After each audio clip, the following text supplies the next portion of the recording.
All right, Andy, we're back. Had a nice little break. Got to watch some of the action happening, I think, over there on Bravo. But now it's time. Oregon Ducks, UNM Esports about to go head-to-head. And I see some Ducks love going on in chat. I see some University of New Mexico love, and I'm excited for it. My dad was a Duck, so I feel like I might be a little biased in this cast, but...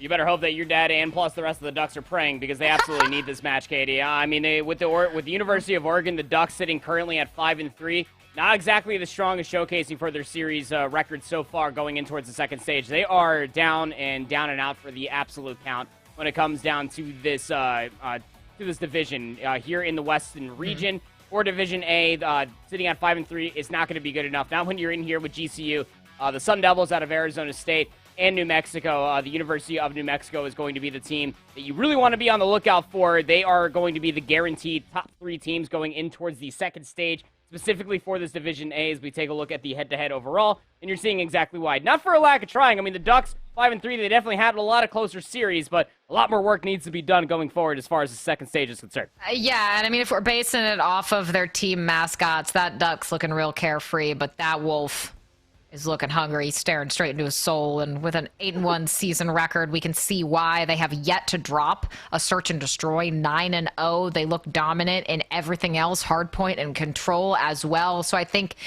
if you're the Ducks, the biggest opening I see you having right now is going to be maybe sneaking away one of these hard points, but it's going to be tough to go up against a team that's almost undefeated and take away a search and destroy where they are undefeated in that game mode. Go ahead and take a look at the Ducks then, what they're bringing to the table. Going to be able to take a look at their roster because, again, a lot of their series have been close. You know, out of their 3 losses, the 1 loss to New Mexico State University, 1-3 overall. They did get a 100-point club during that, twice on over. The search and destroys were definitely a lot closer, but when you go further down the line, when they face the number 1 ranked team in this division out of GCU, they got absolutely smoked. I mean, they ended up bringing it to a round 5 for the control, but Zip, Amaze, Haven, good old Daddy Skillful, kind of be able to say that name 3 times fast throughout this cast, is definitely a roster that you cannot bat an eyelash at, especially from what we got to see out of the Ducks during the Cold War season. They definitely have what it takes to be a top roster, and this might be a little bit of a wake-up call coming away from stage number 1 for the work that needs to be put in if they want to make it to the playoffs at the end of the road. So do I just go with Daddy the entire cast, or should I go with his full name? What are you thinking there? You're going to scare me if you just say that throughout the entirety of the cast. I'm not going to. Yeah, you do you, girl. You do you. Yeah, let's take a look over UNM Esports, see their roster lineup. Andy, what can you tell me about the 4 players making up the University of New Mexico squad? Well, this entire roster for the University of New Mexico as a whole, as we were talking about, did have 1 loss. Maddie, Dahmer, Solar, and Roque, they all bring a certain amount of firepower. I'll just say that much. Dahmers is probably that player to watch out for. Your flanks are never safe. They are never safe. And Dahmers can not only just do it from the flank and the potential that they have to be able to read the timings, but they also have the ability to be able to break the hills from the front with their SMG lineup to boot. This entire roster works very, very well together. That is why they are considered the number 25 ranked team out of the utmost or the almost 300 teams that we have competing in the CCL this season, Katie. Their only 1 control loss was to New Mexico State in round 5. Their only hardpoint losses were to Arizona State University within that first week matches. So this team definitely has what it takes to be able to continuously climb up the ranks, and a decisive win here today is going to really make the Wolves feel right at home going into the second stage. Yeah, I mean, a win here is a dominant statement for the rest of the teams in this setup, in this group. As you said at the end of stage 1, you come into it 9-1, you're going to feel good about, and let's see the maps it's going to take for them to get there. Well, they're going to start off with a Berlin hardpoint. Well, we're not going anywhere from map 2 either. Berlin search as well. Very excited to cast and watch both of those maps. Berlin in particular for search and destroy can be a lot of fun to watch, but that Gavutu control, that's where things can get a little messy, I think. A lot of AR presence is what you're going to be able to recognize through these first 3 maps for guaranteed. We won't really, I mean, you can definitely find a lot of timings for SMG presence when it comes down to, you know, breaking inside of 2, breaking back inside of 1, holding on to 3. When it comes down to the hard points for Berlin, the same could be said when you're talking about the Berlin search and destroy, but that Gavutu control is going to get weird. You know, where teams really typically only run that solo SMG setup, you almost have to play very methodical through these very first 3 hard points to be able to make sure that you are, or these first 3 maps, excuse me, to make sure that you are holding closer spawns to make sure that you are at least influencing your way with numbers to be able to get that bomb planted. And more crucially, those power positions, those angles, when it comes down to that Gavatsu control, to make sure that you are at least holding some semblance of a numbers advantage to be able to work that B zone. The A zone typically does get tacked over for the offensive team, but a little bit more crazy and head stir does it end up typically be when you do work your way towards that Bravo side of things when it comes down to the Gavatsu control. All right, we're getting into this Berlin.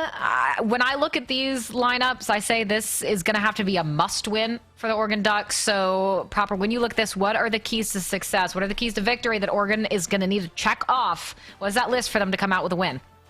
You want to be able to make sure that you're holding close spawns. Berlin is very much so played out that you want to be at least holding on to those closer spawns. Play for the spawns early, right around like the 15-second margin when you're thinking about the rotation from 2 to 3, when you're thinking about 3 to 4. If you end up getting broken and there's about 30 seconds left, send maybe one player to be able to break inside the scrap time, but make sure that you're at least holding into those favorite spawns time and time again to be able to reinforce the hill as it may end up beating. UNM, starting off on the favorite side of the map, though, going to be able to get inside the office early. They're actually able to get a lot of good stun checks to where a lot of these Oregon Ducks players are located at.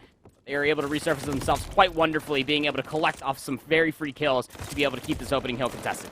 Yeah, this is a scrappy opening for Oregon. Able to get some nice kills initially. Tavin, he's still here at 2-0, has yet to die on the point as I say that. Well, Rocky finds him from the angle outside the window, allowing UNM to get back on and start accumulating some of that time. And, well, the kill feed sends pretty much all of them back to spawn. So you'll see a bit of a hang on there from Solar around the final scrap time of that point. But everyone making their way to P2 and UNM, they'll be there first. They have the spawns, they have control of that right side of the map, and well, if you're Maddie, you have that opening fight win over Amaze, and Dahmer's there to help as well. So UNM a little bit of a shaky point 1, but here at point 2, they are looking rock solid. Yeah, this setup is godlike. I mean, when you're looking at where Solar's located at, just being able to cut down players on the cross, you have to really rely on Zip to be able to make a play in the back, of which they were able to deal with Dahmer's over inside that boathouse. So the break is currently in. Zip has a 1v1 versus Roque inside the hill itself, and that will be a clean feed coming through for the Ducks. 3 in that feed for Zip will send UNM spawning in essentially for 4. Now you got to hold on to this time. We do end up going down to the scrap, but again, you got to focus on the rotation as well, as Dahmer's is trying to influence that for their team for the future. And you look at UNM able to stabilize, get back onto the point, and you have to talk about Amaze a bit right now. This is a very slow start at 1-5, only found his first kill on P2, and you're going to need a bit more of a pickup, get a bit more comfortable in this map, in these rotations, if you're going to want to help the rest of your team get onto those points and start contesting. And, well, a good start here is to be able to rack up your second and have a lockdown here on P3. A good setup for Oregon Ducks, but the test of the initial push comes through right now. A 2v2 here as Zip tries to get shots in, not able to connect with anything, but now the push is in. You get one, but can you get the next trade here onto this point? Yes, you can. Rocky will fall, and a good hold, a good stabilize from Oregon.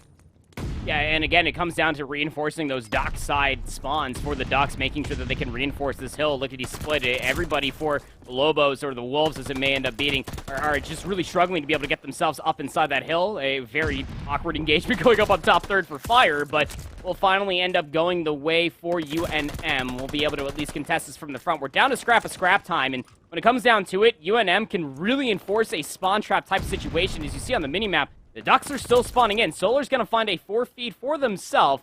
That's going to influence that spawn trap that will continuously hold the Ducks over by the P3 hardpoint for the time being. They got to end up flying all the way across the map if they want to break inside 4 early.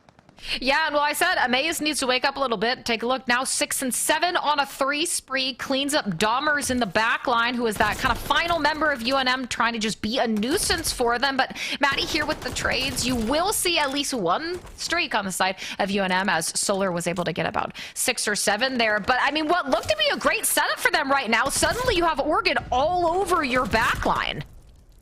All over the back line, but it's going to stop Roque and Maddie being able to clean up all the players in towards the back. Could not hold a player in the backside of the warehouse. We're the Ducks, so won't be able to flip out those spawns. But at least one of the 2 jobs was successful when you're looking at it from Oregon's perspective.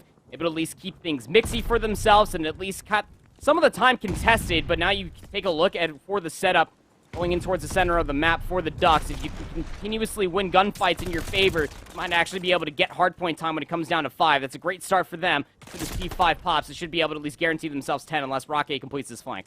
Well, he's completing the flank. He's also very close to getting his own streaks. That would be 50% of UNM with a streak to work with. And you can tell he's just playing a little bit more mindful. You don't want to give up that streak presence, but he's chasing someone. He knows they've got to be clear by, and, well, you get one.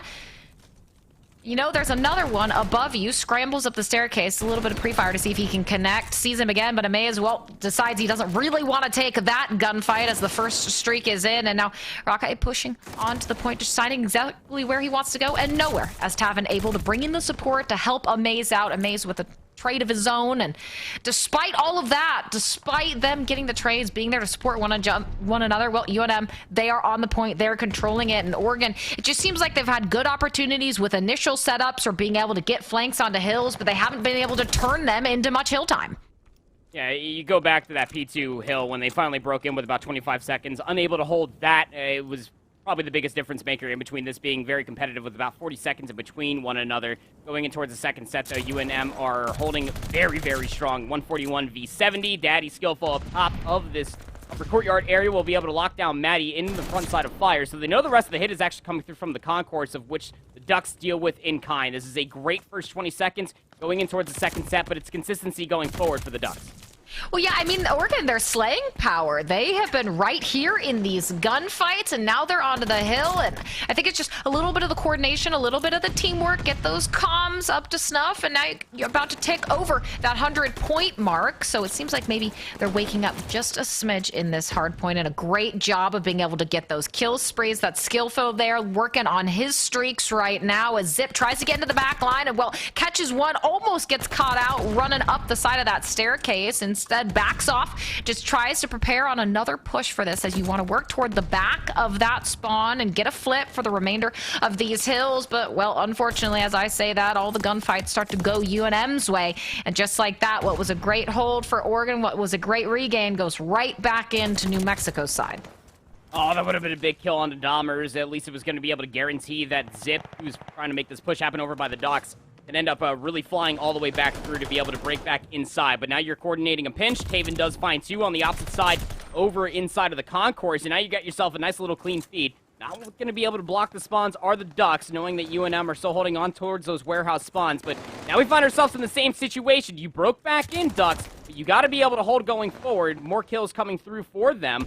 This is starting to look at like a big stark difference of what happened on the first of the rotations, but now a double-edged sword. Got to be able to hold on to the scrap time while also favoring yourself for the rotation. Look at Skillful so far back in the top left side of the map, just making sure that Oregon gets those spawns, does his job. You might keep an eye on Solar as he's going to push up through docks, try and maybe get a pick here, get into the flank and cause some chaos. But now UNM pushing right through those front doors and trying to get some opening kills. Rocky with a double. Got to be very helpful in getting them onto this point. But Taven, Skillful, and Amaze there for the trades. The 1v1 on the hill. Dahmer is the last one alive for UNM, and he will fall to Skillful again. That'll be two. And they push back the opening from UNM. That was a great regain from them. They took those gunfights very effectively, and Zip now just trying to be a menace around the middle of this map. Never know quite where he is, but UNM now at least pushing him off the point for the time being, but Oregon, they're slowly making ground. Yeah, it's still holding on to those close spawns. Remember what happened on the first set. The Ducks actually found a lot of time here on P3, given that they never actually broke the spawns. UNM, though, able to hold it from the front, almost looking like a rinse, wash, repeat of what we had going in through the first set. But this time around, Ducks able to recognize the clock. 5 seconds remaining, right around the 10-second margin. They're all trying to back up Daddy Skillful, who's trying to make the flank play happen. Now, off screen, they're going to be cut down by Roque over inside of that warehouse. But able to find those trades, it means that the spawns are going to flip. So again, closer spawns coming through from Oregon Dunks. They may be down 53 seconds, but they can still contest this early. And that's exactly what they're doing. They have a bit of a late rotation to get to the hill, but you're winning all of those gunfights, and that's the most important part. Once again, you're going to have Skillful in that anchor position, just allowing spawns like Taven to get in toward the point.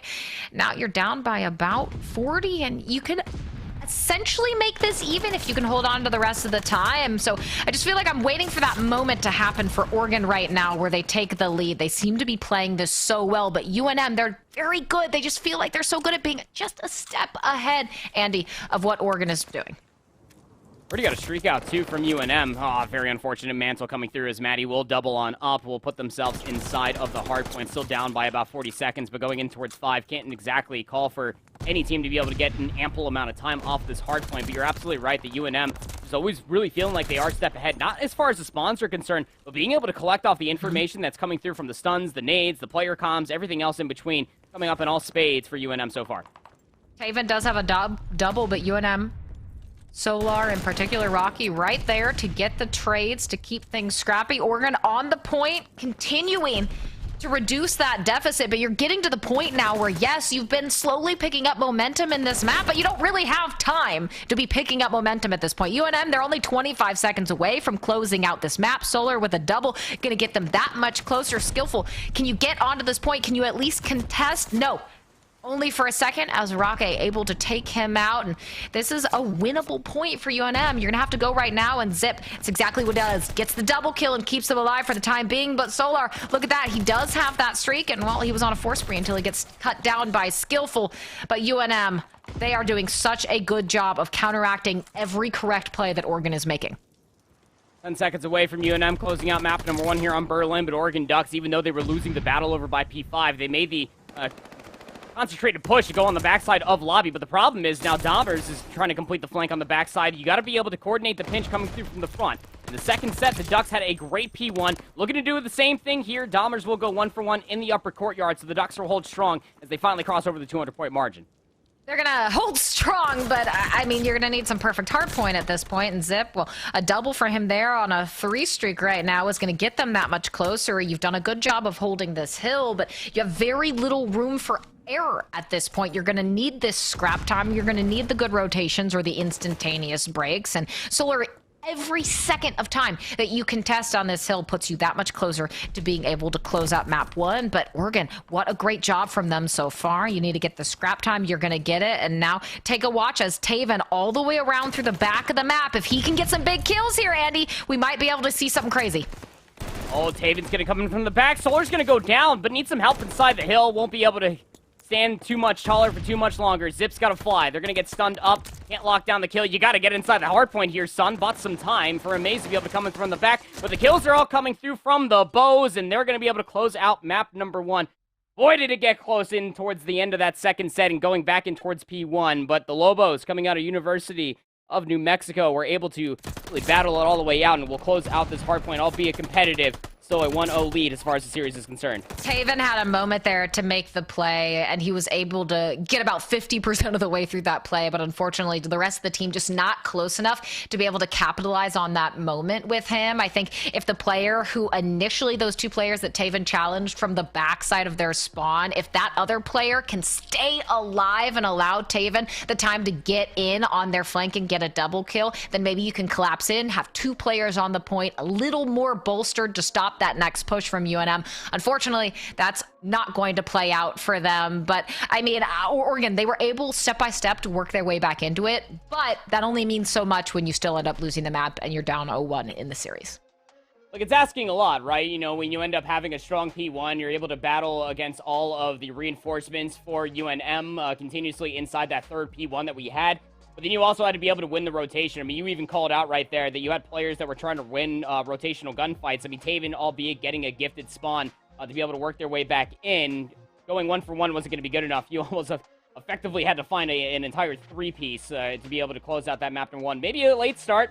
We'll never truly know. All we know for a fact is that the Ducks are down 1-0 in this series. 250 to 234 was that first hardpoint scoreline in favor of the Bows out of University of New Mexico. Going in towards this Berlin search and destroy, though, Katie. Again, a lot of sniper opportunities might present itself, but even more opportunities are going to present itself for these SMGs that we got to see coming out from UNM as a whole to be able to really enforce their way when it comes down to finding these first bloods. Well, look, map 1, to be frank, was closer than I thought it was going to be, and that gives me hope to see what happens in this search and destroy. Now, it'll be an S&D on Berlin, and Oregon Ducks, they're 7-2 in their map counts for search compared to the flawless 9-0 we've seen out of New Mexico. But, I mean, they showed me more than I was necessarily expecting, so I'm hoping to be surprised here on the S&D, maybe get an upset on this map, bring it 1-1, Andy, maybe even hand them their first search and destroy loss.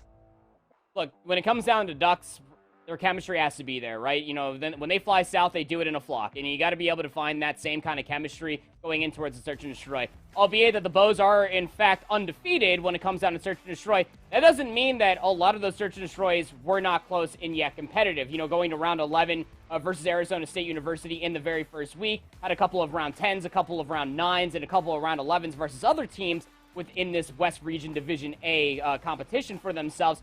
There is an opportunity here for the Ducks, again, as I was saying at the top of this matchup, Katie, be able to showcase their what they've been able to learn from their problems that they ended up facing very early on in this first stage, to be able to come out of the gates and be able to not only maybe take the series, but to be able to take maps off of this UNM roster, would also be able to put themselves in good graces going in towards the second stage. Now you take a look at something like Berlin, right? It's a large map. There's a lot of angles, a lot of back end sides of the map for you to make plays around. So I agree, right? The communication, knowing what you want to do if you're the Ducks on this map, whether your offense or defense, is really going to be pivotal. That communication, that teamwork between the players is going to be the key to success here for them as we wait for map 2 to start, guys. If you're just tuning in right now, that's going to be UNM Esports 1-0 over Oregon Ducks as we prepare for map number 2. But it was close.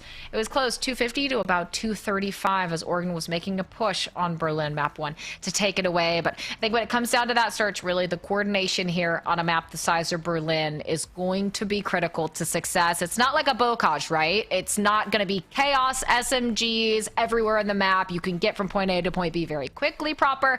This is a big map with a lot of chances, a lot of angles, a lot of weird plays that can be made. Exactly all of that. I mean, when you think about it defensively, you know, top third inside of fire, offensively, top third inside of mailroom. All of those different angles can offer a lot of different opportunities to be able to cut players down on the cross. You don't always need to be able to find the kills when you are up there. I've seen a lot of CCL teams give up their superior positioning just to be able to red dot chase to be able to find that kill, and they end up going 1-for-1 rather than being able to at least convey that information to their teammates to be able to then collapse on it to be able to make a cohesive hit over towards one of these bomb sites that we have here on Berlin as a whole. But you know, I think what I'm mostly trying to get at here when it comes down to the Ducks is that you want to play Duck Call of Duty. You want to be playing Lobo's Search and Destroy going into this, especially coming away from that hard point. I mean, there was a lot of opportunities for the Ducks, obviously, to be able to not only outmaneuver the adversaries of University of New Mexico, but potentially be able to meet them as far as gun skill is concerned. I honestly see University of New Mexico disrespecting their opponents here, continuously trying to run at them off the back end of the SMG presence of what we saw from Solar and Maddie, who was finding themselves double kill after triple kill to be able to influence their numbers advantage for a lot of these offensive defensive numbers. But if Oregon Ducks can just kind of concede the space, play it wisely, be able to hold the crosses middle of the map, and on the defensive side, being able to hold these crosses middle of the map, they might be able to find themselves an unforced error coming out from the Bows to be able to give themselves that numbers advantage, to be able to force the play to happen, and it could garner them a lot more round wins than you would think.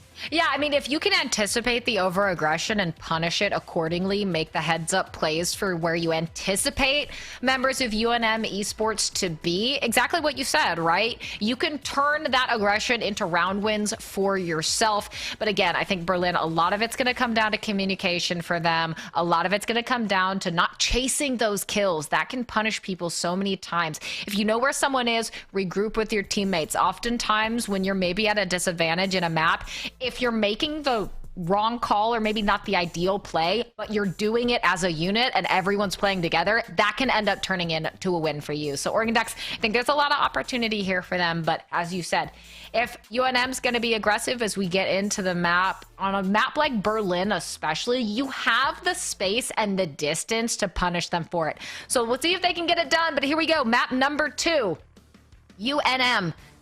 Taking map number 1 on Berlin, looking to take both maps and get a 2-0 lead. Oregon trying to hand them their first search and destroy loss. Can they do it? We'll have to wait and find out. Things are going to get a little mixy, I think. I'm excited. Yeah, I mean, there's also a lot of opportunity for the sniper rifles to come out to play. Will throw a certain wrench in the situation. Of course, you do have to hit those shots when it comes down to Berlin Search and Destroy, but you also can go for the checkmate type deal when you do end up getting that bomb planted at B. If there's not a player that can commit to the flank to be able to take out that player top warehouse, it is very difficult to be able to take that bomb site. Both of them to be, in fact, just deny any sort of plants that come through for either of these two teams defensively. be Ducks on the defense first and foremost, as UNM are starting to favor themselves to get some mailroom control, but you do have Skillful and Zip over here to be able to deny the push. They end up trying to surface themselves out of mail. Well, Oregon, you're not going to find much of anything over at A, as the bomb on Maddie's side hovering around B has not made a push forward yet, and maybe for good reason. Zip and Taven, right as I say that, they're able to get first and second blood in concession. But I mean, look at this, right? You're Maddie, you're suddenly surrounded. I mean, maybe you were a little too slow. Granted, there's plenty of time left on the clock, but you can't hover for too long. You can't allow Oregon to be forcing those plays onto you, and that's exactly what they've done as Amaze takes down Dahmers.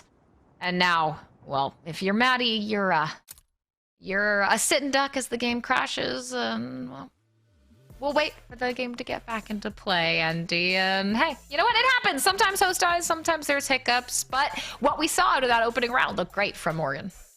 Yeah, I think Dahmers might have been the host there. I mean, he was just crab walking, putting him like into the tower at that point. That just looked really, really weird. I mean, you even saw Maze sat there ADS with the MP40, which is like, you good, bro? But still killed him, obviously.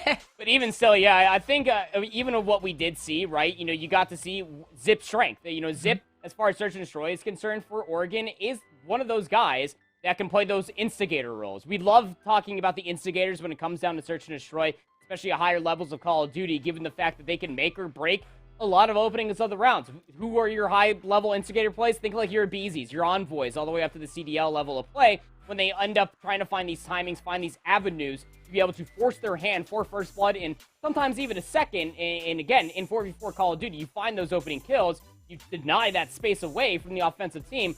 More often than not only from a numbers advantage for one, you end up really hesitating for the offense to be able to commit towards their play that they were initially looking for. So I loved what I ended up seeing from Zip just off the rip there. But again, you know, you gave away that first round push, so we might have to end up seeing if that ends up being a continuance going in towards the replay. But as the lobby does have to get recreated, we're going to allow all the players to reconvene inside of the lobby. We'll throw things to a very short break. When we get back, map number 2 in between the Ducks and the Lobos. So close. It's almost like a shark in the water.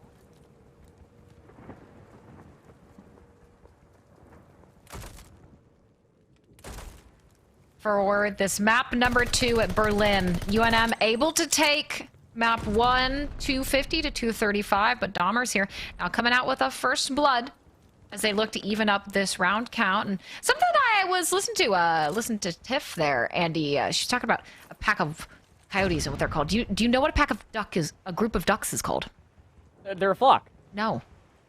Oh. They're called a raft of ducks, a team of ducks, or a paddling. Did you Google that ducks. In between our break? I did. I've been waiting this entire time to talk about it, but yes, it's called a raft of ducks. I see through you. That's actually really cute.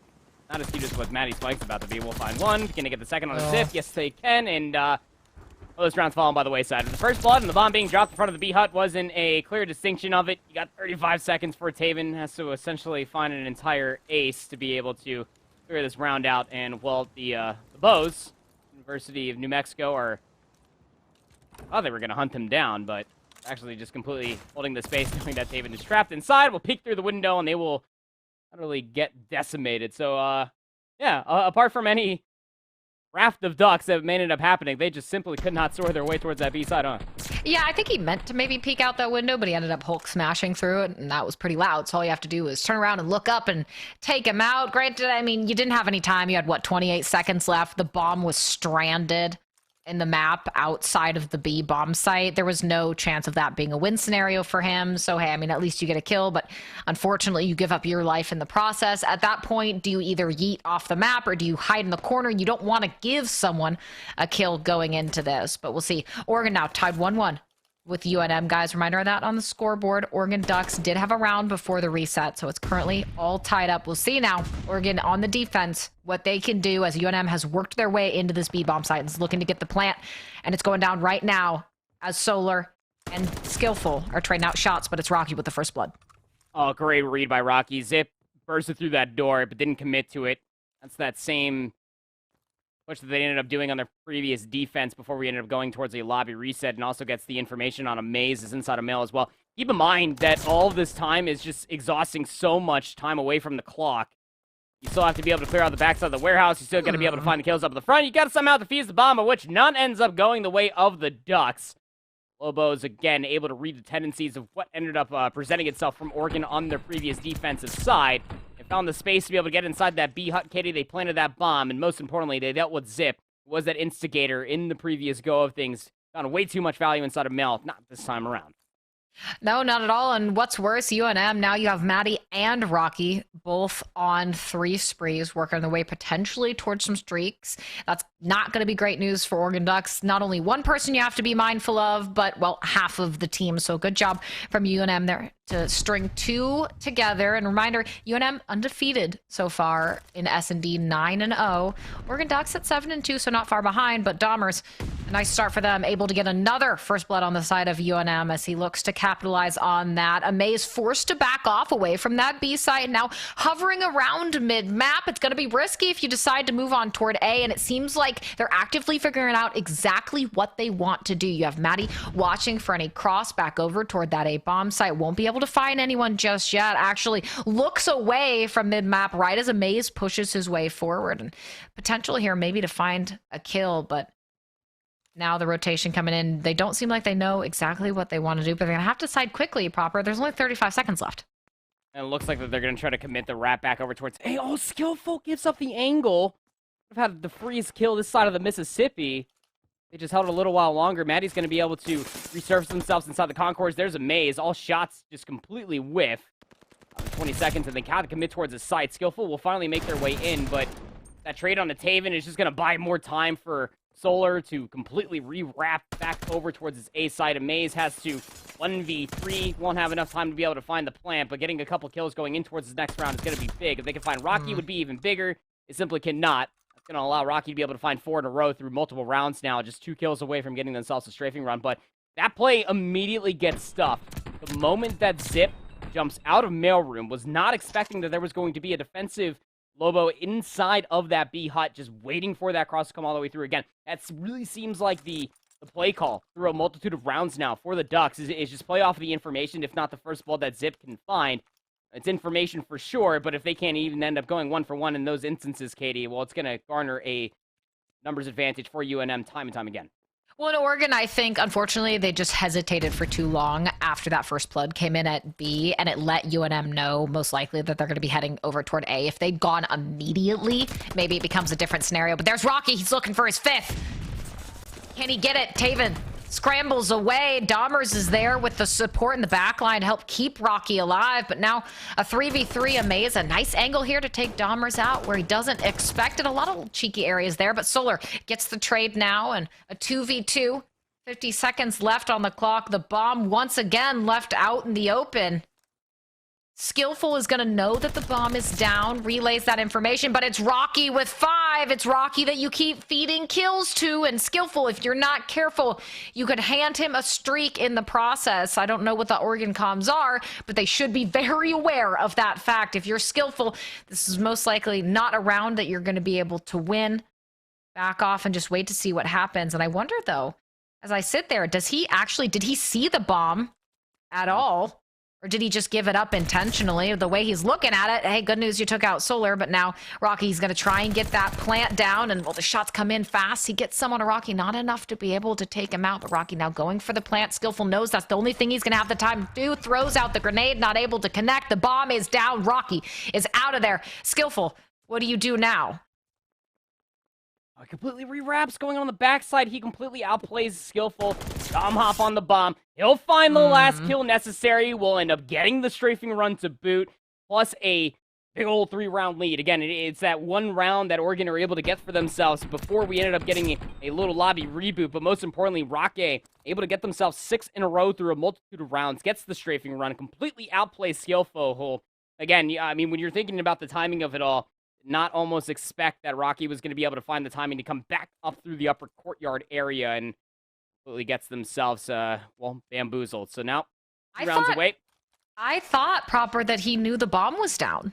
I mean, I know the bomb in this game can be a little bit tricky to see at times, but I thought that he knew it was there, and based on what we just saw, maybe I guess he didn't know that bomb was down the way he went back to look at A, but that'll be Solar able to get that first blood, another first blood for UNM. They have been in the driver's seat of this search and destroy the entire time. Now a 4-1 round count. Rocky has yet to die, and well, Zip trying to get one. Can he get two? Yes, he can. Taven follows it up, and suddenly this is the best round you've seen so far. Rocky finally dies. You're in a 3v1. Maddie left on his own. Well, he'll find him. Shoots him in the back, and that'll finally be a desperately needed round for Oregon Ducks. Yeah, you definitely don't want to be going down 5-1 or 4-1 as it may have been, ended up being. Now 4-2 is the count, just a 2-round deficit going forward. And again, this goes back to the conversation I was talking about before we ended up hopping into the first go of things of Berlin Search and Destroy. This is Oregon Ducks Search and Destroy. You know, you didn't end up having Zip find the utmost value being the aggressor, being the instigator, as I like to call them, getting a lot of those first bloods, going 1-for-1 in a lot of different instances. They're 1-4. So now you just play a nice reserved offense. You wait for the flank to come all the way through. Dahmers gets dealt with, and then you just isolate the aggressive play that UNM were looking for down the concourse stairs. You find yourself a round. Going in towards this one for the next round. It's going to be a B committal coming out from the Lobos. Stun check over the top. Well, the bullet tracers are definitely going to confirm that Skillful is in fact over here. Does the nade connect? It actually will, but it won't take Skillful out of the round. That one will. It will. Right in time for you to finish that sentence. Again, that's 3, a minimum first bloods in a row now for UNM Esports, and it's reflecting here in the scoreboard. They won't able to capitalize it on the last round, but now you have a bomb down, you have a man advantage, and you've spotted out the man in the background. That'll be Amaze trying to do the flank, and well, Solar ready and waiting for him as Rocky takes out Taven, and now you're all on your own. If you're Zip, what can you do? Probably not much of anything, as we're now moments away from getting ourselves a 5-2 lead for UNM, and that comes in. Unfortunately, there's really not a play there that you can make work, especially that flank was going to be your best hope, and well, Solar was ready and waiting for it.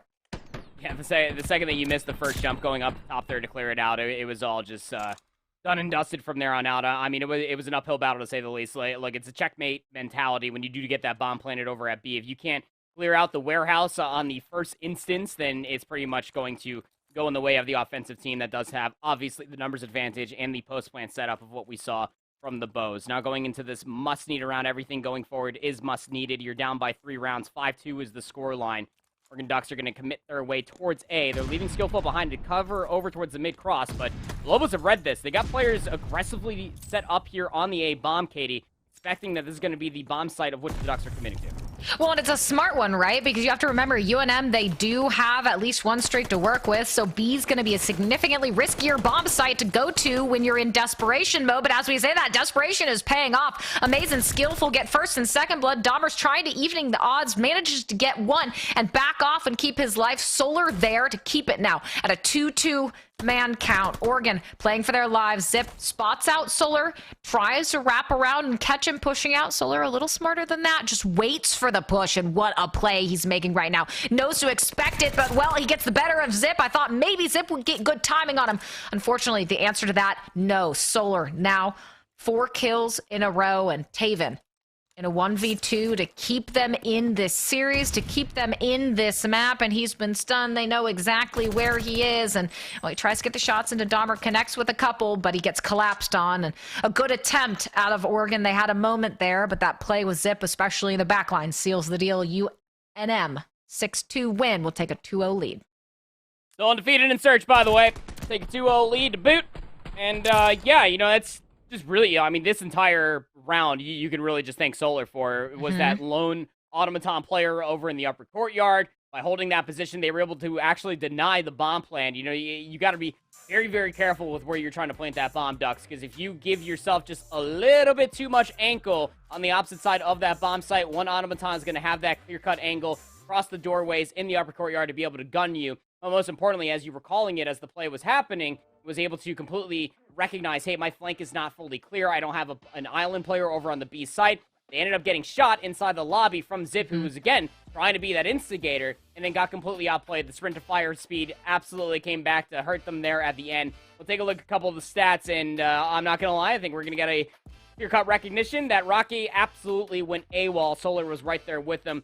960 damage to boot for Rocky. Solar right behind them, just at about 900 themselves. That little tandem duo was just finding a lot of value from the front, Katie, which, again, Dahmer's in Search and Destroy was always committing towards that flank play, defense and offensive like. And with an automaton that can be just an absolute annoyance for the Ducks, who seemingly really never had a numbers advantage. No, they looked great in that first round, and after that, it just all went downhill. But Solar, the man of the hour, triple positive at 9-3, and again, his ability to read the map. We've talked about it a couple times, right? That final play onto Zip. Zip gets shots off onto him, anticipates that Solar is going to run away and wrap around toward Doc. Solar predicts that, says, no, I'm going to wait patient in my corner. I'm going to wait for you to come to me. That's exactly what Zip does. Solar reads it, punishes him for it, gets the kill, and the final round comes in after that. Let's take a look now at these maps. Berlin, it was UNM's playground.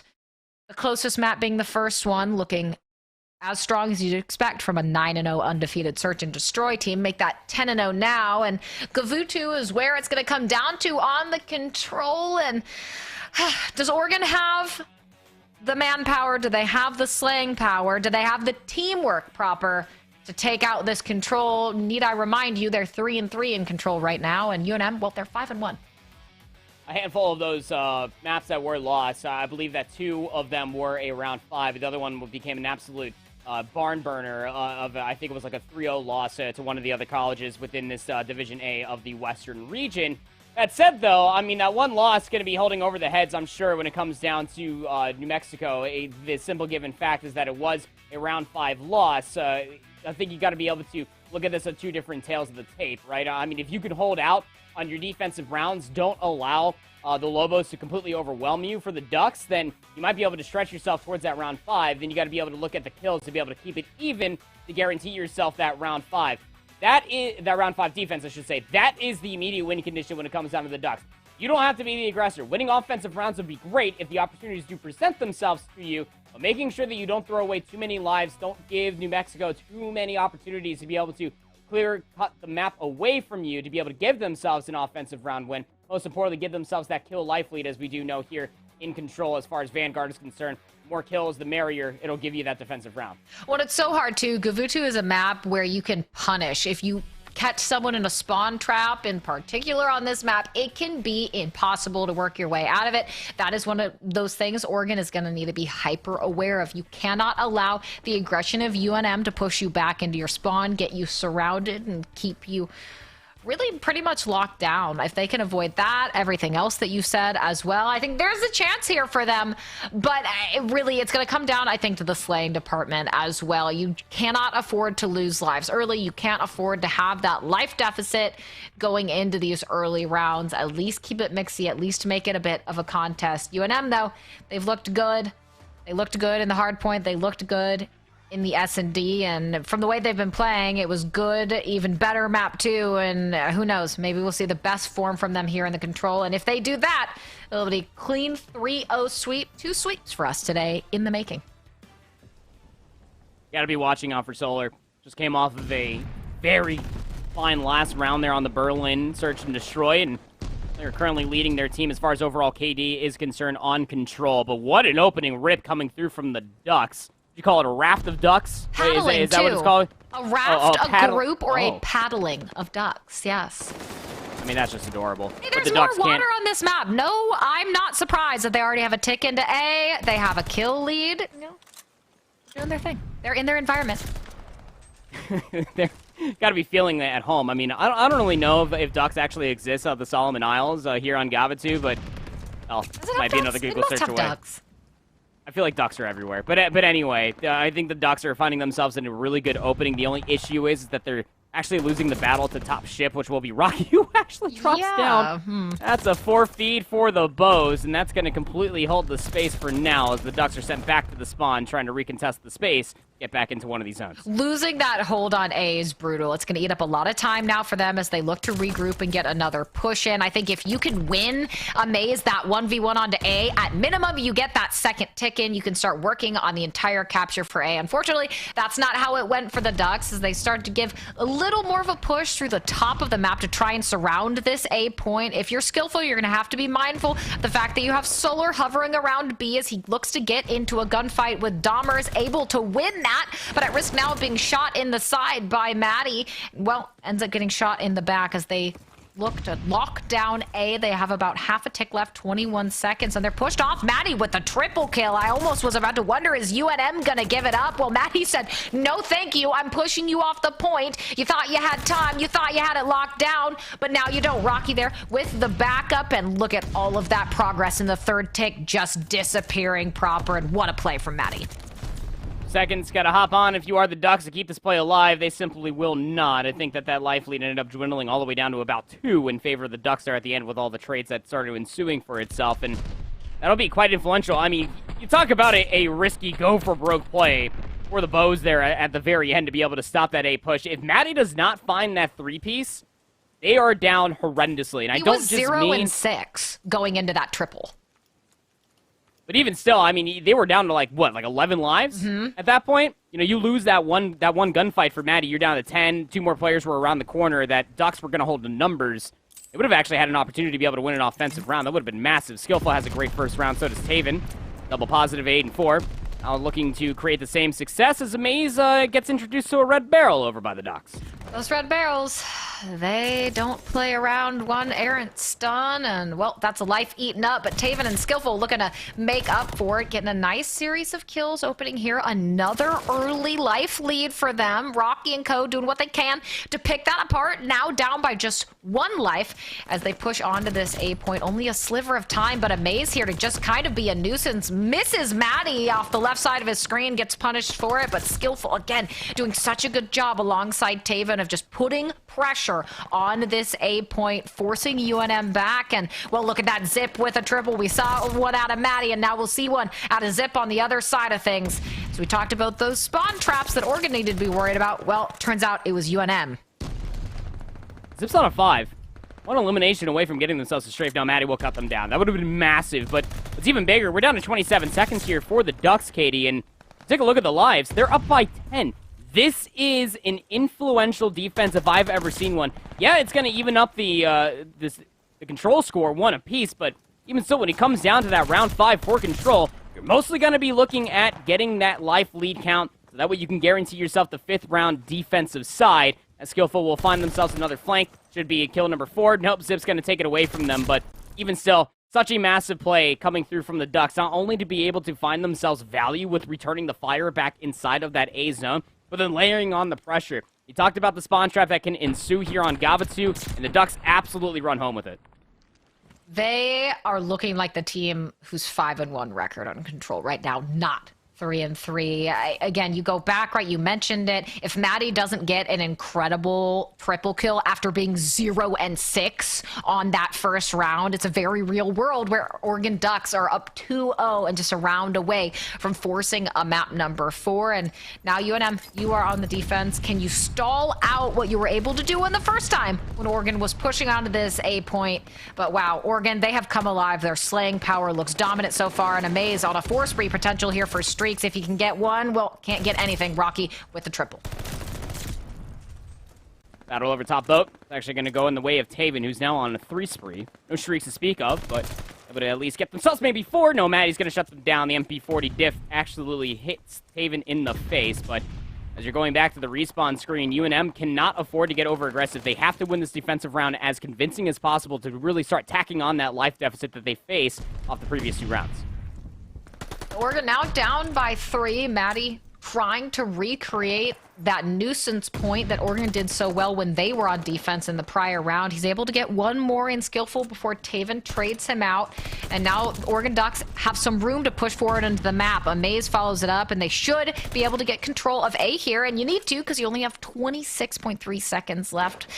Life count about evened up here. Now UNM will fall, and Taven with a double. Maddie gets one on the point, and what looked like it would be a nice hold here for Oregon. It's always Maddie. It feels like at the end of these offensive rounds for Oregon, Maddie comes in when it's most important, when it matters the most, and is able to get those kills. It's only 10 seconds left. If you're Oregon, you have to go right now, and that's what they do. They're able to stall it out.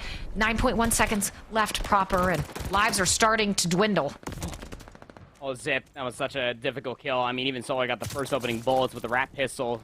Absolutely beam players away, but now if you're Oregon, you might just be able to give away the last little bit of this round. Actually, they're going to allow Skiffle to get back inside of the zone for a last little bit contest. Nobody reads him over by the left stairs, so they actually find two. That all happens off screen. Now it's going to come down to Maddie to be able to make a heroic play inside of the zone. We'll drop down. We'll end up taking down Skiffle. That's another two-piece, as you say. Absolutely comes to life when the team needs them the most. Last player inside the zone will be dealt with. UNM will be able to win that defense by a handful of kills as far as lives were remaining, and that's slowly going to start ticking on through to the overall deficit that they are facing off against each other. They're still down by about 9, if not 10, comparatively to the Ducks holding for themselves. But, again, hey, the Lobos can force me to eat my words if they just win this offensive here.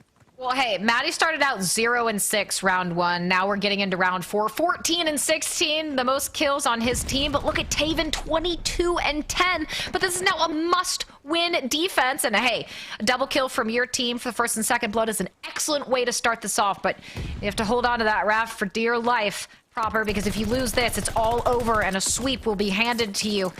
Oregon doing what they can right now. Push UNM back toward their spawn, but Dahmer's a nice opening kill. Maddie follows it up, as does Solar, and allows them to break onto that A point. And Maddie, A has been his playground this entire time, offense or defense, and it's allowing now a 2-stack from UNM on the point. They'll start accumulating that time very, very quickly as they look to lock down A. It'll give them so much time to work on B. So Oregon, what can you do? Skillful, he's on the point. What can he do? Only get 1 kill before he gets pushed off. Now Zip trying to stall them out. 2 ticks in, though, and 50 seconds left. UNM is looking good for them with a marginal life lead as well. Yeah, it is, and I'm really questioning Ducks to be able to throw a few more lives at this. I mean, it does end up getting UNM off the zone for a time being, but the stack's going to come back in. That last tick of progress needed to be conceded if you are the Ducks, because now you're going to be playing with a certain life deficit going in towards the B zone. It's going to be 1:43 on the board for UNM, but no one has read Taven, as you said, double positive, 24-12, trying to stay alive and run away from Dahmers of the MP40, who ends up gunning them down in the back. But it just comes down to being able to find some trades, being able to thwart the numbers for the Bows going in towards this B zone. If you can at least hold numbers, being able to go 2 for 2 is going to be good enough. Should at least dissuade UNM from getting themselves on that B zone to stop the clock. We'll see. I mean, Dahmer's here alongside Maddie. They can potentially make a play through the bottom of the map as the rest of the team puts pressure on that B point. But unfortunately, Zip's going to get one. Rocky able to trade out and get one of those power positions out of the way. Creeps ever closer to getting onto B and stopping the clock. But now you have less than a minute remaining. Rocky and Maddie opening up the kill feed. Maddie trapped in a corner, tries to snap onto a maze, almost gets it done, but not good enough. And now a maze and the rest of Oregon Ducks cutting them down. UNM now 17-17 lives all tied up, but you're running out of time. Only 40 seconds left. But I feel like Solar has been there that entire time. Finally gets flushed out by the team. And UNM, what do you do now? You're back to the drawing board. You're already pushed back into your spawn, and you only have 30 seconds.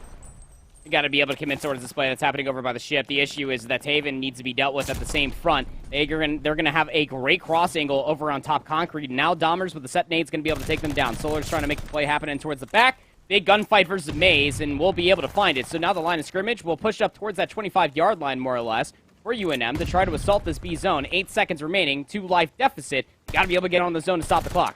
You got to flood right now. You don't have time to do anything else, and unfortunately, the team can't flood when they're already across the map. The double from Skillful comes in, and Oregon Ducks will stay alive to push this to a round 5. Another must-win. Everything for them now. A must-win to work on this reverse sweep, but UNM, they're not looking dominant on this Kavutu control. Oregon has been playing very well. I think the simple fact is that Solar was a non-benefactor so far. 12-21 for them, again, is the leading KD breadwinner when it comes down to UNM for control so far. It's just not really finding as much value comparatively to Taven. 29-15 for the Kid, 20-13 for Zip. The flex players for the Ducks finding a lot more value as UNM, as I was pointing to earlier on. They didn't find a massive few rounds for kills. They're going to be on an offensive round 4, round number 5, and, well, it's not looking too good. Dahmers is going to, I believe, take their own life over by ring. There's not an explosive barrel up there, but even still, all of these kills that are starting to come through for the Ducks are going to be good so long as they continuously find some trades and dissuade UNM from getting themselves on the zone confidently. Look, all I know about Oregon Ducks right now is that you can defend A if you deal with Maddie, and who's sitting on A but Maddie. He has been such a nuisance player out of UNM. He loves this point. He does a very good job of finessing in and around this ship to be able to play his life. And take a look now, progress, just one more tick, half a tick at that. As UNM, you have the life lead. You're going to have 1:50 to work on B and skillful. He found a lot of success back in that position initially. We'll see if he can recreate some of this success here. He's going to need to if they want a chance to extend out this series. But UNM now deciding exactly how they want to get this push out of A now that they have captured it. It looks like at least 3 of them pushing through the right side of the map. You have Solar watching out from the top of the ship, trying to get some picks, not able to connect with anyone just yet. And now Rocky scrambling for his life, just trying to stay alive, but really no movement so far out of UNM. Oregon Ducks looking good. Yeah, they were really investing everything as far as Maddie's position and another Lobo position up on top third for that boat. You have a lot of different angles to be able to watch a lot of different players, and nice discretion coming through from Amaze. Just throws a bullet, keeps their life, knowing that things are all knotted up, 60 seconds remaining. And again, so long as Ducks are finding trades, not allowing the bows to be able to get in the backside of the customs building, should absolutely keep numbers in their favor to make sure that the Lobos never get their way over towards the B zone. But watch out now, because 3 kills do start coming the way for the bows, but they're hesitating to be able to fly in the back of the customs building to really entrench themselves into the spawn of the Ducks. Oh, and that would have been a big kill. Amaze takes out Dahmer's there. Dahmer's got initial shots into him up at the north side of the map, but wasn't able to finish it and gets killed in the process. So, I mean, UNM, they're making some progress. They're back here, and these are going to be the deciding factor. Can you win the gunfights? Taven with a double sends you back to spawn. Amaze with the trade onto Solar, and those were the gunfights that are going to determine this map for UNM as they make their final push with 12 seconds left. Lives are all tied up, but you just need a couple kills here if you're Oregon to push this to a map number 4. Zip gets 1. Can you be the hero? Can you get any more than that? Yes, you can. Takes out Rocky. Solar, a trade there for him, but that was the last attempt, the last push, and you weren't able to get it done. Oregon, they hold on. They keep the series alive, and we'll see you in a map number 4. Forcing out a map number 4, the Ducks, again, when it comes down to win conditions for control, it has been an old testament of time. Hold on to your defensive rounds, make sure that the offense never finds value, and then you're going to be able to give yourself that defensive round. Previously was done off a tick progression here in Vanguard. Things are a little bit different, a little more wily here in the west of Vanguard, where you end up holding out for the kills and the lives leading at the end of every single round. You're going to be able to put yourself in a position to be able to get that defensive round. Exactly what the Ducks do. They didn't even need to be able. I don't even think they got the A zone a single time, Katie. If they did, maybe it was at the end of the round where it didn't even matter. But the most influential part of it all was that you were able to play that glorified TDM, be able to give yourself the life lead at the end of every single round, offensive, defensive, like holding out into that round number 5. And most importantly, we're able to finesse through the middle of the map, making sure that players were always holding crosses, making sure that players were always in a position to be able to push that envelope of aggression that much further into the spawn of the bows. Most importantly, Taven was that guy on the map with the automaton, always was making sure that they were finding those cross angles, always making sure that they can end up finding those kills, to always kind of dwindle down the numbers for UNM as a whole, as they went 36 and 24, 28 of those kills not traded, by the way. Yeah, Oregon couldn't seem to deal with Maddie at that A point, so they pretty much said, have it. We don't need this. Skillful is going to sit up in the back of the spawn, watch over that B point, and just deny UNM any chance of getting a foothold there. And they did that so well. At the end of the day, if you're losing A, but you have an impenetrable defense at B, it doesn't really matter what Maddie is going to do around that boat. You can't break onto the other point, so you're not going to be able to win those rounds. Oregon Ducks, a great job from them on the defense there. Potentially even the opportunity for them to have something like a 3-1 win, depending on how that first round ends up playing out if Maddie doesn't get that triple that we saw around that A point. But regardless, they're on the map. They are in this series, and we will see a Bocage hard point. And, well, that's going to be all about the SMGs. That's going to be all about the slaying power, and I don't know. I mean, we've finally seen some life. They looked really good in this one, so we could potentially see a Tuscan S&D. Yeah, but this one map in particular, you can really feel the pressure of a team that is absolutely gunning you on all different fronts, and specifically in the SMG department, right? You know, not to say that in that Berlin hardpoint we didn't get to see a big old step up come through from the Duck in the closing moments there. Again, only winning by 16 points. or the bows out of UNM. But even still, I think you have to be looking at keeping up with the pace, keeping up with the overall pressure that UNM are going to be bringing to the table, specifically on Bocage. If you can't influence the kill feed, going at least 4 for 5, 4 for 3, giving yourself a favorable numbers trade as far as a kill feed is concerned, you're probably never going to see more than about 5 seconds on one of these hard points, Katie, because Bocage, it is that blunder of a map. And so long as the Ducks can't keep up with the pace of what UNM have been bringing to the table throughout every single map in the SMG department, it's going to be very, very tough for the Ducks. I don't know, though. I actually have some faith in them because I look at that map number 1, right?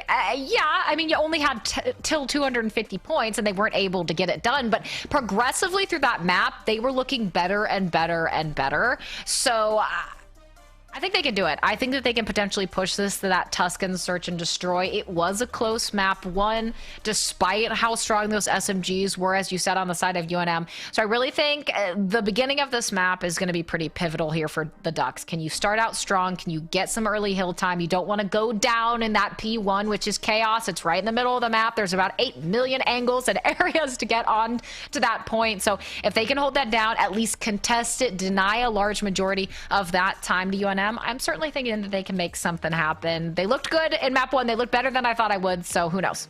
Crazier things have happened. I'll pander to it, right? And yeah, absolutely. And I'll pander to it, right? I mean, if Taven does get enabled, specifically what we could end up seeing as far as money hills are concerned, there's really only one when it comes down to Bocage, at least historically through all different levels of Call of Duty, that Bocage can end up saying that you have a money hill, and that is P2. That if you end up having an AR of the caliber of what we just saw from Taven on that Gava 2 control on the backside of 10, well, things can get really, really scary. It just comes down to making sure that nobody from UNM can commit towards the flank. Nobody can get an AR player out from the backside of 10. The same thing could be said on the opposite side, that if the SMG presence up front, from what we saw from Roque and Maddie in the opening of the Berlin hardpoint, and even the mixiness, albeit did not give them a map win on the Gava 2 control, they still found a lot of value with their SMGs inside of that LST ship, that if that comes back to life, and the Ducks are playing on their back foot the entirety of the time, and a numbers disadvantage, you will never find it fun here on Bocage. And Bocage, it's really the map. If there's any map in this game where anything can happen and expect the unexpected, it's here right now. And well, Oregon's going to have to do that. They're going to have to pull this out if they want a chance to take this series away. They were able to get a good start. They get a map win under the belt. That's going to be a lot of confidence they hold on to. And well, Skillful and Dahmers immediately getting back-to-back kills, but Dahmers comes out with the triple before Taven finally takes him down. It's UNM early on the point. A good hold so far for them as reinforcements and Rocky come in. We'll see Skillful, what can you do? Decides to maybe back off, get a better angle, and in the meantime, Taven gets a double kill for his trouble, and Oregon Ducks fill up the kill feeder on the point. Ooh. Hey! Alright, the Ducks! Look, I'm not here to dispute the simple fact that they can absolutely do this. You just got to be able to find, I don't know, consistency of what we saw through this opening rip. A maze up top barn will drop down. We'll take down Rocky, but you got to be careful of the flank play. You already have Solar trying to commit to get to the backside of the 10. The next player that's going to be able to deal with this should be Skillful to get any sort of sound cue whatsoever, but as long as you're back here for Solar, you're going to be blocking out the spawn, sending all the players of the Ducks to spawn in essentially for the hedges. You see exactly what ends up happening. The Ducks too late to be able to recognize that that play ended up coming through. UNM in for the initial time of 2. I'm not sure what player that was on UNM who just watched Zip walk into the bottom of barn and run up the staircase, but the fact that you didn't kill him is pretty unacceptable. He's 8-4 before he gets cut down, mows through that hard point, allows Zip the time to get onto it. So maybe, guys, keep a little more eyes on who you're letting through the bottom of that barn location. UNM now will lose the lead as Oregon Ducks doing a great job so far. Now a 10-point double-digit lead for them. We'll see if they can hold on to it. Skillful pushing up into the point, just trying to contest, soak up as much of that time as he can. He knows so many of them are going to be back here in this shed, only able to get one before Maddie is there to play spoiler and push him off the point. And well, flurry of kills happening here in barn. UNM going to try and retake the lead, but with only a couple seconds of scrap time, it'll be a marginal one at best as Zip and the rest of Oregon are already set up for P3. Being the backside of the hedges is just about dealing with the players trying to cut to the main road, of which they're already able to find Dahmers, and now dealing with the players over by the AS&D. But Rocky is able to get all the way back through, trying to influence their pressure in the backside. But the rest of their teammates already spawned up down by the swamp, so won't be able to get any sort of favorable squad spawns. It's not until maybe Dahmers can make a flank play happen, of which they're able to take down Skillful. But the hit from the front hasn't come through yet, Katie, and the Ducks are getting a decent amount of time here on 3. Yeah, we say that. UNM, though, able to break on for a moment. The kill feed, all UNM. Amaze breaks up for just a moment, but Rocky there to shut it down. Multiple players on kill sprees. Rocky and Solar working towards streaks if they can string together a few more than what they have right now. And what looked to be a good hold from Oregon really just picked apart by a series of gunfights that they couldn't win. And now UNM getting the biggest lead that they've had so far, 20 plus here as they clean up on P3 and they look to deny any of that scrap time to Oregon. Oh, man, and they're winning rotational gunfights. You gotta be able to read that there's one player over by the tank line. It's gonna be skillful. They'll be traded out. Maze has to go big inside the hard point. Nice stun. We'll end up keeping Rocky a non-benefactor over by that doorway. Now you have close spawns coming in the backside of 10 for the Ducks. They're able to entrench themselves inside this hard point, but still with 40 seconds remaining, you know that UNM are going to assault this maybe once, if not twice over. Got to be able to win these continuous gunfights if you want to be able to not only cut down this lead, but potentially get yourself one of your own. Well, they may have heard you because they're doing everything you just said. Taven, he's going to fly in to get the trade on to Rocky so that they can't accumulate any time. Down now by just 9 points, but Dahmers, fortunately, catches Skillful out as he's reloading, and Taven misses his shots, able to actually snap back on and get him zip there with the double, but Solar, the trade, and now the contestant as we get into the final 10 seconds of scrap time. But Oregon, they've brought themselves right back into it. Brought themselves right back in. Just 5 seconds remaining inside this hard point. Don't exactly need to commit overly towards the rotation as things will continue to stay mixy down here by the BSND, but an off-screen gunfight over by the Willow Tree will go by way of Solar. And that is a power position within its own self. That you do have the closer spawns at the backside of the hedges for the Ducks, but you have to deal with Solar in the back, of which they do. Now Amaze can commit towards this pinch, and they take down Rocky inside of the hill itself. Big two-piece coming through from the kid will break inside the hard point early. And I'm just watching these arrows on the side of Oregon, even though Taven loses that gunfight to Maddie, and it's Maddie with a double. He's on a 3 spree, pulls out the pistol to get the shots and finally cut down by Skillful. But their communication has been very good. They seem to be having great call-outs on where these members of UNM are. But UNM, despite losing the lead here, as it's all tied up, they'll take it. 82 and remain on that lead. I thought maybe they might lose it for just a second, but they heard me and decided that that was not the case. They've done a very good job of trading out these kills. So far, so good for both of these teams, but UNM just a slight edge, but I still think Oregon playing this very well.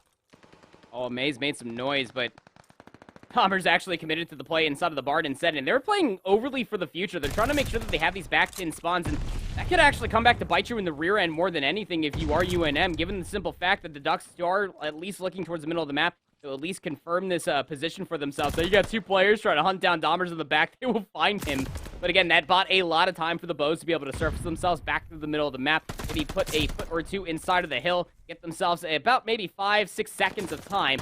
Although it may seem close, it's still a small lead for the Bows so far. But most importantly, if you are the Ducks, you want to at least continuously put a toe inside the hill, find a couple of kills, get yourself a handful of seconds. But most importantly, don't afford yourself to get broken over by those P2 spawns when it comes down to the time. They contested P1 beautifully the last time around, and they're doing it again here. I think the question so far, can the Oregon Ducks SMGs keep up pace with UNM's slaying power? So far, that answer seems to be a resounding yes. UNM still just a slight edge, trying to create more of a buffer between them, but Oregon looking to retake the lead as they get set up in P2, and it's going to be a couple seconds at least before UNM's able to mount that first push onto the point. But hey, if you rip someone off a heady and take Oregon off the point, it makes it that much easier.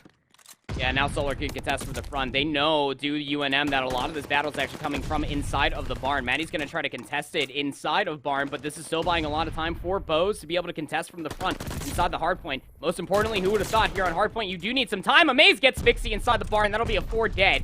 For the Ducks, they can get themselves entrenched inside the hill, but there is still a lot of time. Keep in mind, you 20 seconds scrap time on Bocage might be the difference maker whether or not you close out the map or you can start running away with it. And the Ducks have not lost a gunfight in about 8.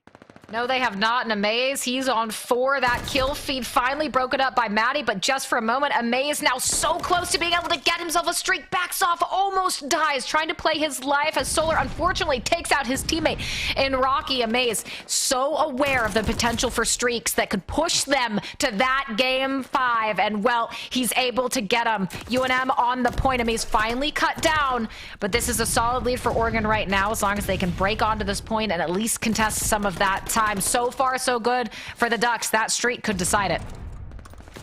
Very much so can, but you still have to break inside 3. You don't want to let UNM get themselves set up, and Maddie is just playing on this barrel, just an absolute ballerina. It is not easy to balance on top of. Not saying that I've tried, not saying that I will. Zip on the front, on the backside, though, is trying to at least contest it, and they will find a nice little 2-piece. Still a lot of time to battle over, and they'll find one more through the front door. They will be traded on out, but the close spawns still ensue for the Ducks. And again, down to that scrap time, these extra 20 seconds, if UNM concede all of this time, Katie, that's going to be the Ducks really starting to run away with this hard point. What a beautiful play there that we just saw, right? Amaze and Zip. Zip able to get that triple, and Taven, all of Oregon Ducks taking their trades, playing around each other exceptionally well. And you said it right, all that scrap time, and now look at this lead, almost 40 points for Oregon Ducks. You still have that streak to work with, but UNM now, this is where you need to hold down this hill. But we've seen what Amaze can do in and around this barn, just create havoc. But so far, so good. UNM stabilizes, pushes them off the point for the time being, but who is it but Amaze able to break in?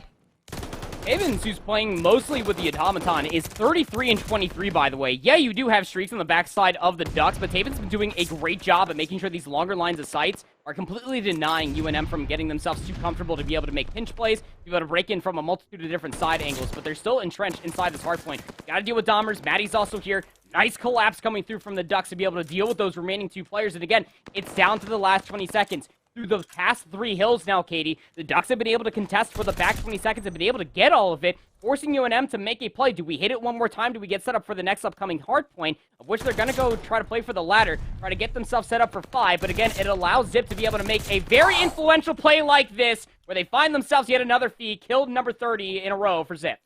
Zip is unstoppable alongside Amaze. This team is pushing for it. They want that game 5. They have put the pressure on UNM. Now just 6 seconds from crossing that 200-point mark. Maddie doing what he can to stay alive. Nice snap up onto Amaze to reduce that threat for just the time being. But unfortunately, Taven will follow it up. A nice nade breaks open the point. Now no one collecting any time. Dahmers, a nice little angle for him to try and catch Taven out. The cross shot from his teammate comes in, but it's always those trades. Oregon has been so good about continually getting those trades, but UNM on the point still, chunking down on that lead, but Oregon only giving them seconds at a time. And unfortunately, as we see it, Skillful takes out Zip. Maybe a little bit of a give me for UNM, but they're not able to capitalize on it. Oh, nice kill from Taven. Might actually commit all the way through from the flank here inside of the shed. Actually just going to concede the space for now. That's going to allow UNM to essentially spawn in over by the barn, but Taven finds 3 more in a row. 43 kills for them.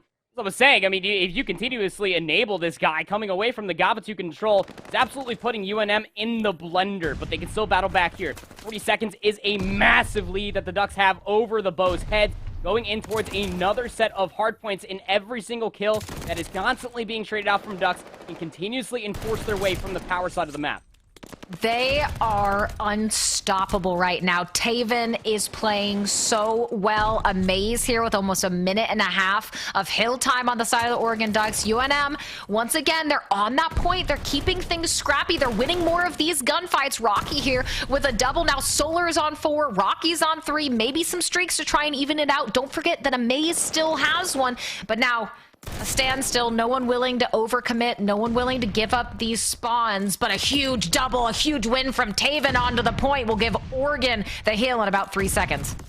Yeah, but look at the spawns coming through from the boats. They're actually able to get those southwest spawns over by the end of the river, so they're going to be able to put themselves in a position to where, yeah, Dahmer's going to be able to spawn in the backside of the tin. Got to be able to hold this position. Do not allow the Ducks to be able to break on forward. Tough gunfight for Skillful. Will end up getting in their way, and they're actually breaking from the front here, Katie. Able to get a player inside a barn. They're winning the Mixie trade. 27 seconds on the game clock. The Ducks have 2 different points of interest to be able to close out this game. This is a back and forth. Take it. It's Bocage. There's only 25.8 seconds left. So even a contest on the hill is good for Oregon right now because it just eats up that time. UNM, they are playing for their lives. They want to close it out here in a kill feed. That is all UNM is a good step toward being able to take this series 3-1 and denying that map 5. But now the remainder of Oregon, they're rotating away. They're getting set up for a new. They're willing to give up some of this time as need be. But Amaze maybe sneaking forward, doing something frisky. And unfortunately, no, Rocky will spot him out and take him down now as we watch Zip try and get onto that point and get prepared. But 23 seconds can be contested very easily.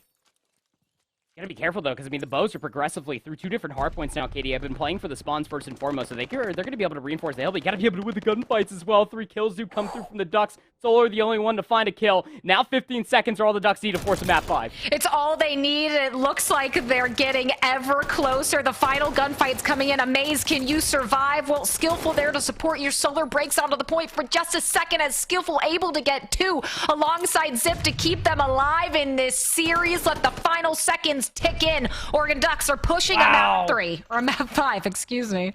Oh, you gotta be surprised, because, I mean, we've only got a map 3s, you and me, Katie. Look, we're going the distance I thought it this was time going to be around. another sweep, so I'm sitting there. I'm like, oh, a map 3. No, our first map 5. We are going the distance. We are absolutely going the distance. Look at all of those stats, dude. Zip came alive, 44 and 32, but Taven was the guy I said to watch out for. He had himself a hell of a Gava 2 control. And keep in mind, you was doing the majority of that work on Bokaj, excuse me, with an automaton. That is not easy to do when you have the SMG prowess of what we have been seeing from the Bows through this entire best of 5 series so far, Katie. That is massive. The way that Taven was progressively putting themselves in power position after power position to be able to deny so much space from the submachine gun lineup from UNM as a whole never allowed them to be able to flood inside of a hard point with all 4 of their members at a single point in time. That is such a massive play call coming through from this side, from the Ducks, to be able to get themselves in these positions to be able to deny so much space away from UNM. Wow, what a scoreline. And take a look at this. Yes, Taven a 50 bomb, but in particular, look at Zip, look at Taven. So high damage from both of them. 4.7k out of Zip, over 5,000 from Taven. And again, those non-traded kills, 37 non-traded kills out of Zip. Dude, that's crazy. It was also just right behind as far as damage is concerned. About 4,800 damage for Zip, who was doing most of the work with the MP40. And you can even look at the hill time, too. That allows so much time for Skillful and Amaze just to be able to hold these hills from the front, as what you were seeing happening in the second and the third set. There on Bokaj, even when UNM were able to get themselves the spawns, able to play from the back, maybe over aggression at certain moments of time for the Ducks, never realizing that the flank and the play for their spawns were being contested. They were just relentless. I don't want to see what a Duck looks like pissed off, but I'm pretty sure I just saw 4. I'll here when we go to break after this, I'll Google angry ducks. I'll find something for you that I can send your way. I appreciate that. Look, I might not be able to count when it comes to map count, but I was spot on when I said at the beginning, all Oregon needs to do, you just need to contest that very first P1, keep things mixy, don't let UNM get too much of a lead early on. And then you asked the question, you said, do they have the slaying power in those SMGs? Well, they add the auto onto the mix, and they did exactly that. They had the slaying power. They started the map exactly how they needed to, and then they ran away with it. A great job from the Oregon Ducks to push it to a map number 5, guys, which we're going to get to right after this break, so don't go anywhere. The Ducks got teeth proper. They pushed us all the way to a game 5 after a 50 bomb out of Taven in that Bokaj map 4 hard point, and they are looking red hot. They answered the slaying question. They came out looking great. And keep in mind, guys, they were a 16-point hard point difference away from 3-1ing UNM in this series. Now, the S&D wasn't close, but everything else certainly has been. Take a look at that. We'll be heading to the Search and Destroy on Tuscan to decide the series. I don't know what's going on inside the facility for Ducks, even if they do have one, but I like to picture that it's at the end of the Mighty Ducks 1 film where you just have the coaches sitting there just quack, quack, Chat's quack. quacking. And I just, yeah, for sure. And you know, there's one thing to absolutely be said. It's something that I brought up at the top of the broadcast, or the top of the match, excuse me, about the University of Oregon, is even coming away from last year, these players that are being represented by the University of Oregon are nasty. And I honestly think that it comes through with a lack of practice with their 4 coming in towards this season so far.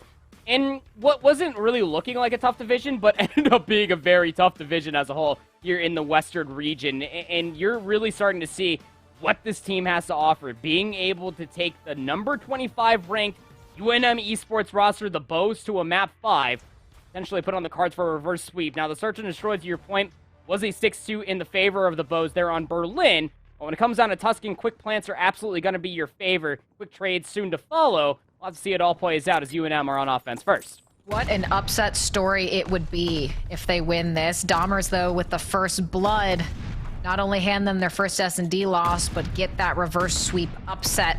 UNM, though, able to get that bomb down and get that first blood. Skillful, watching out over the top of Church, evens things up, but Taven taken out by Solar. Zip there with a trade, now 2-2, but you gotta focus on that defuse. And Matty working his way up into the top to see if he can find anyone. Skillful knows someone is close by, but Zip, a great kill in the back to take out Solar, but you don't have any time. You have to figure out where Matty is. You have two of you, so one needs to hop on that defuse, and you just hope that you can look over. You get the tag, you fly forward, he focuses on Zip, and Zip gets the kill. Matty not able to look down in time to get Skillful off the bomb, and what looked like a first blood UNM win turns into the Oregon Ducks taking the first round. That was such a great display of information trade coming out from the Ducks. I'm smiling from ear to ear off of it. You had the door crack of information from Skillful that was all the way in the back, reading that there was a player that was going to put themselves up on top Church. It was absolutely the case, and knew exactly where to look. Also, where to maybe even fortify the game through to be able to keep the bomb diffuser alive of Skillful, but even still, that was a great turnaround, even losing the early numbers, as you said, for the Ducks taking the first round. Hopefully history doesn't repeat itself here, though, Katie. That's exactly what happened during the Berlin Search and Destroy. They lost 6-2, but they're playing for a lot of space through the middle of the map, and that's a great first blood coming through from Skillful, top Church, no less. And I love this little cheeky corner here out of Zip, who is at 3-0 right now. Amaze will know at least one is there as Matty scrambles back. He goes for the aggressive challenge and gets it before Matty can recover his health. And now a 4v2, bomb planted, Oregon looking hot. Dahmer is able to get away with his life, but Zip will give the call out on where he is. Down by the well, and well, Rocky flies out, catches Zip off guard, and now a 2v3. Oregon, you can't let this one slip away, and Taven determined to do no such thing. Dahmers, though, gets his second of the round, and now just 12 seconds left. Just play around Dahmers. Just run away, watch the bomb, deny the defuse, and that's exactly what they'll do. Another great round here out of Oregon. A fantastic round, Katie. Again, all off of that first blood. They dealt with one player up top Church, and even more effectively, they dealt with the players that were going to deal with the flank. Most importantly, Amaze, when they did throw that shoulder inside of the they were able to not only keep their life, but they saw both players in the middle of the map that were left alive for UNM. So they really only had two plays, right? It was either commit towards the bomb defuse, get inside of you, aggressively push out the ruin side, or commit towards the flank. Yes, Dahmers did take one down on the backside of Monument, but in a 1v2 with 14 seconds remaining, as you say, you just play against the clock. Now the bows on another offense. Set nades were the benefactor of the first blood coming through for their previous offense, but it's going to buy them space for Matty to quick plant here today. I'm actually surprised. There was a lot of tacks and nades coming out from them, and Zip almost wins the gunfight, but Amaze there to get the trade and support. Taven, another kill, as just like that, yes, you have bomb down, but you're now man disadvantage here for UNM. Matty back into that corner that we saw out of Oregon in the prior round. Dahmer's in the back, able to get a kill. Matty follows it up onto Skillful, and now Taven, the last alive, in a 1v2 with time against you to get the defuse. If he can do it, that would be huge, but UNM doing exactly what Oregon did so well in the prior round and just simply running out the clock. Yeah, but you just didn't have any stuns there to be able to retake the middle of the map, right? I mean, typically you'll see players when they are trying to resurface themselves top nest, top Church to stun that corner. Matty just moves from one corner over towards the next, the bottom side of fire, and they just catch players off guard. Time aside comes down from UNM, utilizing their utility to be able to make sure that there was no push coming out from Church towards the middle of the map, out from the Ducks, to be able to work that very quick plan. From there on out, it was just being able to relay the information, albeit Amaze able to find that isolated kill over by Maps, but not commit towards the flank, as they did have one UNM member on one of the best head glitches in the game on that half wall. Now the Ducks on another offense, trying to get themselves back over towards A. The immediate engagement actually does come through. Matty does throw a couple shots over towards Taven on the planter's box, but most importantly, Zip is not denied through the middle of the map. They find first blood, and that'll get the bomb down. A great job out of him, but Skillful, well, peeks a little too far. Solar able to rip him off of that. A heady with some nice shots. That auto, and now a 3v3, but Zip, another great kill from mid-map. Can he turn it into a double? Yes, he can, and just like that, the final kill comes in, and Oregon Ducks, they answer back to make it 3-1. Oh, they are riding the high of that Bokash hardpoint. They are just denying so much space. Zip? I mean, is that true? Was that 6 HP for that engagement? Okay. That's crazy. But even still, I think what you're mostly going to be looking at is just the overall gusto, the instigator role that Zip was not able to find on that Berlin Search and Destroy is now coming through in spades here on Tuscan. Through the middle of the map, the timings are going to be your best friend. Now triple positive, 6 and 2 for them on another offensive round, though. Here come the bows. Set nades from over the top. Taven won't be denied. They do take down Solar across the planter's box. Maddie will at least mitigate it by finding a trade 3v3. Now, Amaze, you kind of wish he'd play that a little more carefully. You have to assume someone is around the corner waiting for you. Gets a little overambitious, and Maddie capitalizes on it. Now taking things to a 3-3, but no plant just yet. Maddie being very cautious on that bomb. Will finally start to go for it. Zip just tucked into a corner. Dahmer's not quite sure his position, and Zip just turns around slightly too slow, but Taven is there to get the trade. Now bomb down, but another 3v2 situation for the Ducks, but Dahmer's catches out Zip, and now he's on it, but he's going for it. He's going for the defuse, and if you don't check it in time, well, it's going to be too late, but he does. He finds out the play. Dahmer's and Rocky with the double, and if you check just a fraction too late, Oregon able to sneak that away, but UNM sniffs it out. Tough in a 2v2, right? You're almost expecting for that push to come through if you are skillful. Was in the bottom church. Expecting for the push to come through from Zig. If not, the opposite side of you just could not get their gunning up in time to keep their teammate alive who was defusing the bomb. You find that one kill. The bomb does get defused, and we're looking at a 4-1 scoreline in favor of the Ducks, but wonderfully played out for UNM. Again, when it comes down to the Ducks, as far as their retakes so far, Katie, just really struggling that when they are trying to commit towards these flank plays inside of Zig, inside of Vines, don't end up fully checking out all of their corners, but on another offense, that stun will at least slow up the offense. Set nades coming through as well. Taven is dropped down incredibly weak, but Amaze just hits it with the bomb in hand, just takes down Maddie by surprise. Gonna immediately give themselves a numbers advantage, plus the bomb going down today. And Amaze, that over-aggression punished him in that prior round, but it works in his favor this time around. Rocky forced a little back into the church, but Solar able to get a kill at the top of the map. Taven immediately trades it out. Bomb plant, 3v2. We have seen this situation so many times now on this map. Oregon, can you force the 4-2? Skillful. Puts Rocky in a position where you have to do it all, and well, Zip ready and waiting for you. A nice cleanup from them. A great round. Oregon 2 rounds away from the reverse sweep and the upset. Oh, man, if I was already scared of an angry duck, I'm scared of an angry duck with a broom in hand. I don't want to be speaking too soon because, again, when it comes down to UNM, these offensive rounds, typically if they do get the bomb down, even if they are in a numbers disadvantage, they play these corners, and against the lack of information, I should say, for the Ducks to be able to re-peak these corners to a very high level. Zip, though, through the middle of the map offensively is just undeniable. 7-3. Now is going to be an island play for Rocky over by Maps. Another quick plant over at A. Nobody was surprised. The nades aren't exactly buying some space, but the Ducks aren't exactly aggressively trying to deny this plant. Well, no, I mean, you sent 2 down all the way toward B. I think maybe anticipating there could be potential here for a B play. That doesn't happen. Rocky and Dahmer's getting kills in the middle and bottom of the map. And May is trying to do what he can. But now the opposite situation, what we saw, it always seems to be, if you're on the offensive side, a 3-2 man count, and UNM capitalizing on it again. Oregon just kind of struggling with these defenses to get their footing. They need to stop allowing such quick A plants out of UNM. And Amaze able to get one now. Drops down, though. Will get shot in the back by Maddie. In that exact same position, you got to be careful around that crate. That's where players from either team are going to like to sit. But Oregon, I'd like to see a little better early game play from them on that A bomb plant. But it did look like initially maybe they just thought someone might go B.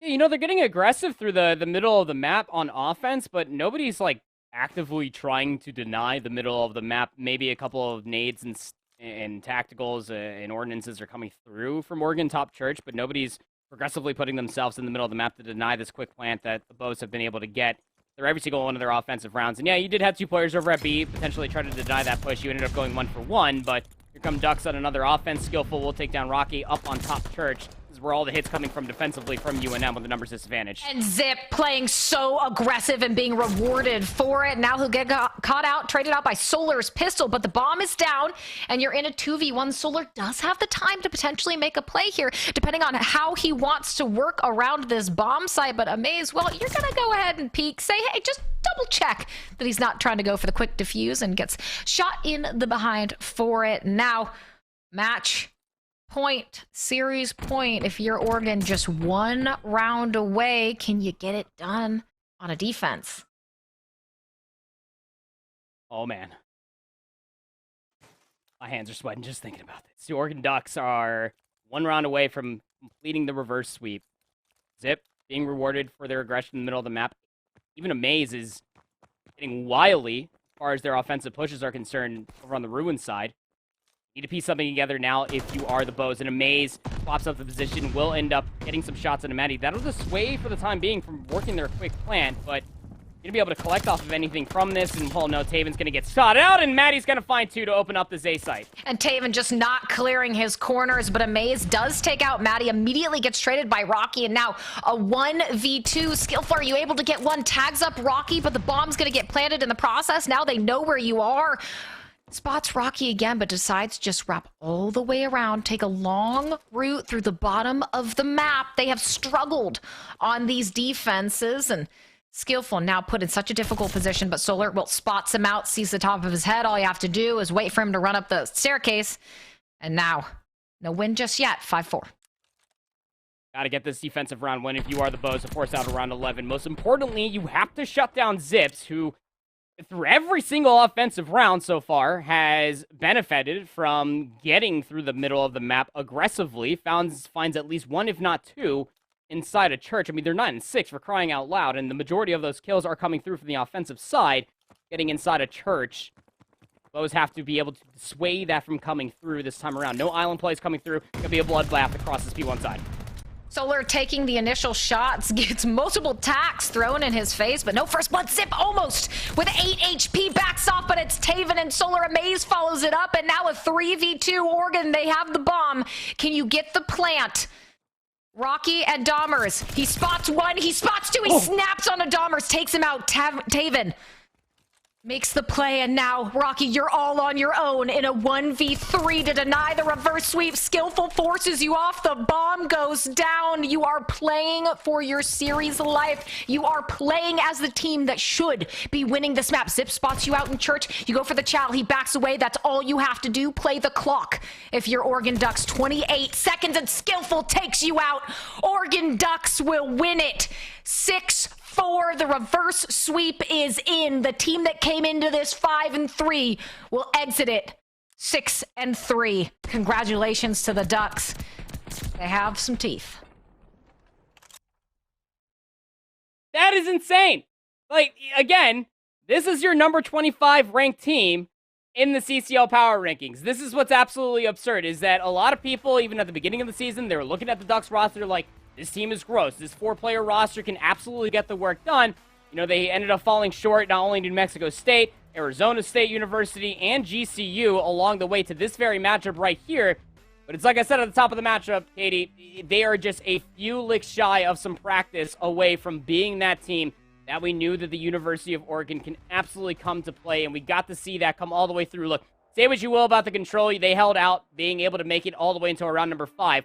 That Bocage hardpoint was massive. That's where we got to see the absolute gun skill, the plays coming through from the Ducks roster, and not to mention how they were just having their way on that Tuscan search and destroy. You know, typically when you get into that map 5 situation, a lot of teams, especially down here at the CCL, will be scared to be able to make those aggressive plays, knowing that that is map 5, knowing that the controllers are almost slipping out of your hands from all the sweat that has been ensuing on your hands through this best of 5 series, but not the Ducks. Again, they came into the series with playing like they had absolutely nothing to lose, because let's be candid, they honestly didn't. For this Oregon roster, they are now 6-3. They are now going to be able to make an argument for being able to be 4th overall inside of this pool, but you really got to tip it to Zip, who ended up finding a massive amount of value on that Bocage hardpoint. Couple that along with Taven, who was undeniable on an AR standpoint through Gavatu, the Bocage hardpoint, and the Tuscan Search and Destroy. This is an upset. I do not want that to go unsettled.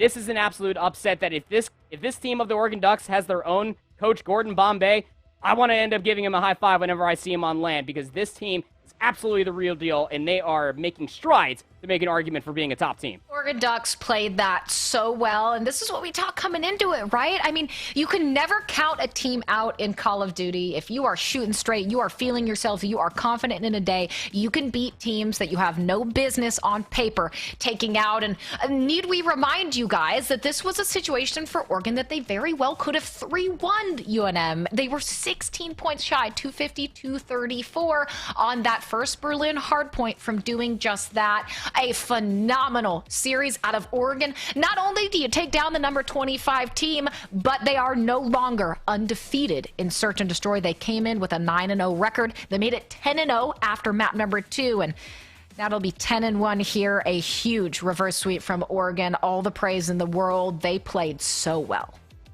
Hey, yeah, they absolutely did, right? I mean, you said it right there.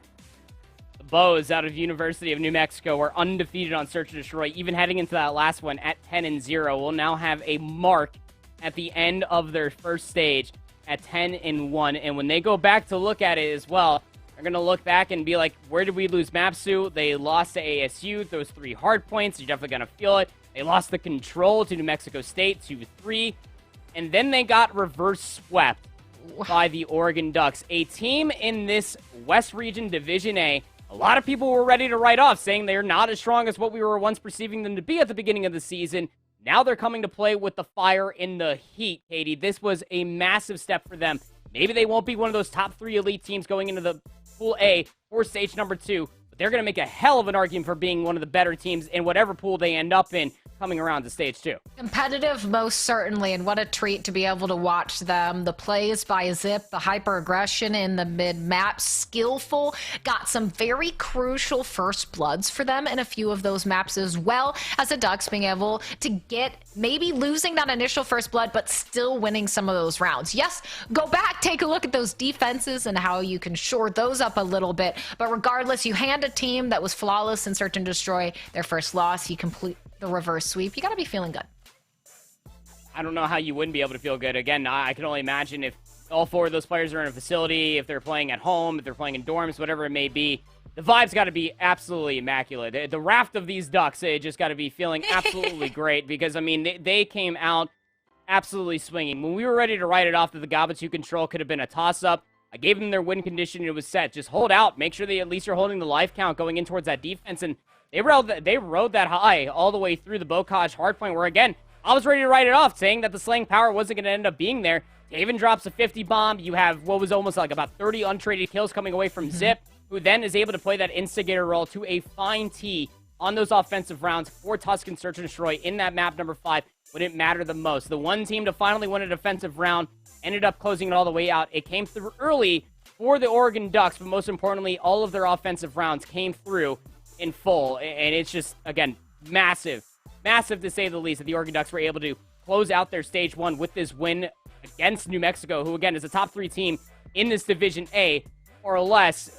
Were able to completely write off all of the haters, I'm sure, that were looking at this Oregon Ducks roster, saying that they were going to be a non-benefactor in many more weeks to come. Well, I'm excited to see what they do next. I think, Andy, that's probably it for us today. Treated to our first Game 5 together. We were worried initially, was this going to be a sweep? No such thing for us. A reverse sweep, in fact, that we were treated to. But we're not done just yet. There is another game coming up here on the Alpha broadcast, so make sure that you stick around for that. But Andy, thank you as always. It is a pleasure to get to cast with you once again. It's always a good time, Katie. And honestly, speak it into existence. I'm looking forward to a great stage 2 coming through from the CCL to cast more games with you. I think I'll throw it.